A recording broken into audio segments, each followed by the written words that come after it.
E falando em política, Paulo César está com a gente aqui para a gente entender melhor que passo que está a história do julgamento do senador por Santa Catarina, Jorge Seife. Oi, Paulo, boa tarde. Boa tarde para você, Polito, para quem está em casa.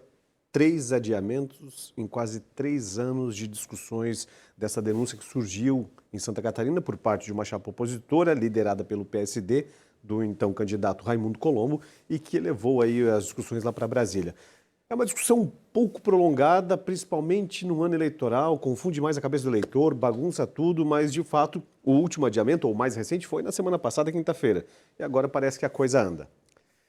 O senador Jorge Seife deve ser julgado amanhã no Tribunal Superior Eleitoral em relação a um caso, então, de denúncia lá no início, depois de 2022, quando ele venceu a eleição com mais ou cerca de 1,5 milhão de votos em Santa Catarina para ser o representante do Estado catarinense no Senado Federal.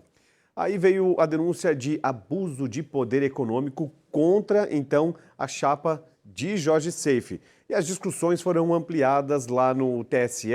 Houve lá em 2024 um início das discussões, quando, então, entendia-se que seria julgado, mas foi adiado pelo ministro Alexandre de Moraes por não ter tempo hábil para que as discussões, debates e votos fossem coletados naquele período.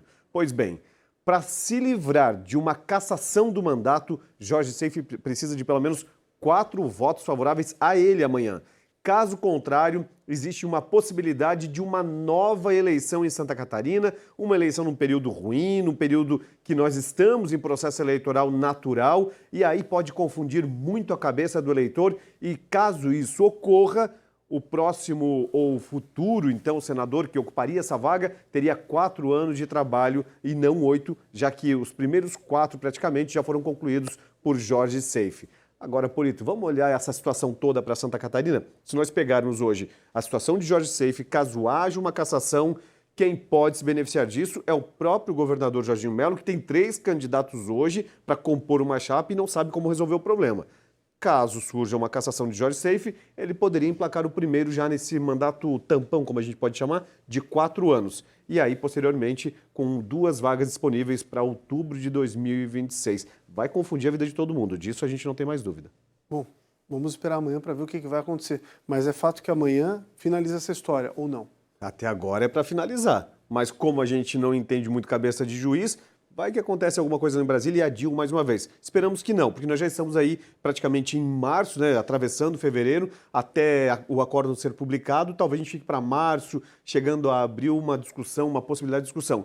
E aí a gente pode perder o ano e complicar ainda mais o processo eleitoral catarinense. Agora, tem que ser resolvido, porque a gente está falando de recurso público, de atraso do trabalho. Ele mesmo falou que emocionalmente já tem sido abalado, tem que ficar explicando para todo mundo, para amigo, para familiares, uma coisa que ele poderia dedicar tempo para os catarinenses. Ele mesmo tem reclamado muito disso, inclusive do movimento do TRE, que a gente lembra muito bem que teve um levantamento de informações, de tentativa de construir provas. Não obstante aqui, o TSE também teve diligências e para ele isso não é muito normal no parâmetro jurídico, mas ele está, segundo ele, tranquilo em relação a não haver nada contra ele nessa denúncia. Vamos ver o que vai dar, né? Paulo César da Luz com a gente ao vivo aqui no nosso Balanço Geral, fazendo uma análise de toda essa confusão, esse imbróglio que envolve o senador catarinense Jorge Seife. Obrigado. Bom trabalho. Obrigado, igualmente.